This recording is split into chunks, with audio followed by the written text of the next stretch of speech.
Mengapa banyak orang tidak suka dengan keterlambatan? Padahal di dalam keterlambatan ada banyak sekali pemberian, kebaikan, hikmah, pengajaran yang bisa kita ambil. Kali ini kita akan mengubah sudut pandang kita tentang keterlambatan menjadi ketepatan takdir dalam memberikan banyak kebaikan kepada kita. Di antara keterlambatan yang paling saya sukai adalah kisah keterlambatan yang dialami oleh Halimatus Sa'diyah. Kita semua kenal Halimatus Sa'diyah adalah salah satu perempuan yang sangat beruntung yang diberikan kesempatan bisa menyusui Rasulullah dan bisa mengasuh Rasulullah di waktu kecil.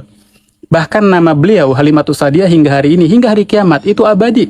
Setiap kali disebutkan kisah Rasulullah maka disebutkan nama Halimatus Sa'diyah. Dan apakah kita tahu apa sebab utama yang menyebabkan Halimatus Sa'diyah bisa menyusui Rasulullah? Sebab utamanya adalah keterlambatan yang beliau alami. Jadi ketika Rasulullah lahir, kemudian di perkampungan Bani Sa'ad itu terjadi paceklik. Dan di antara kebiasaan mereka, itu mereka akan pergi ke kota-kota untuk mencari bayi yang akan mereka susui. Yang mana dengan susuan tersebut, mereka mendapatkan upah dari masing-masing ayah bayi tersebut. Maka Halimatus Sa'diyah dengan keluarganya semuanya berserta rombongan lainnya itu pergi ke kota Mekah rombongan. Tetapi yang terjadi dengan Halimatus Sa'diyah, dia datang ke kota Mekah dalam keadaan terlambat, tertinggal dengan rombongan lain dikarenakan keledai milik Halimatus Sa'diyah itu kurus, lemah sehingga terlambat. Maka ketika Halimatus Sa'diyah datang sendirian dalam keadaan terlambat, semua wanita-wanita telah memiliki bayi mereka masing-masing untuk mereka susui. Hanya tersisa satu, yaitu Rasulullah Shallallahu Alaihi Wasallam. Karena mereka tidak mau mengambil Rasulullah, dikarenakan Rasulullah dalam keadaan yatim. Mereka khawatir keluarganya, karena tidak ada ayahnya, khawatir tidak mendapatkan upah yang cukup.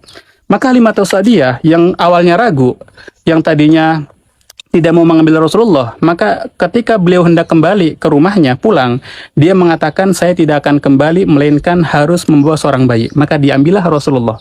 Maka ketika Rasulullah mulai digendong, Halimatus Sa'diyah itu kan mempunyai bayi juga yang sedang dia susui.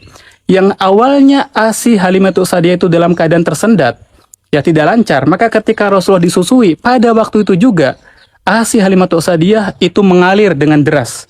Bahkan ketika Halimatus Sa'diyah dalam perjalanan pulang menggunakan kendaraannya, keledainya, pada saat itu juga keledainya itu berjalan dengan sangat kencang, bahkan bisa menyalip semua kendaraan sebelumnya.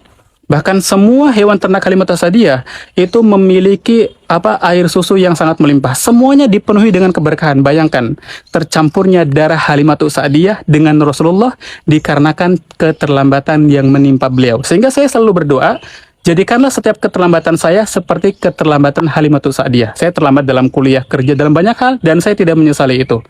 Wallahu a'lam.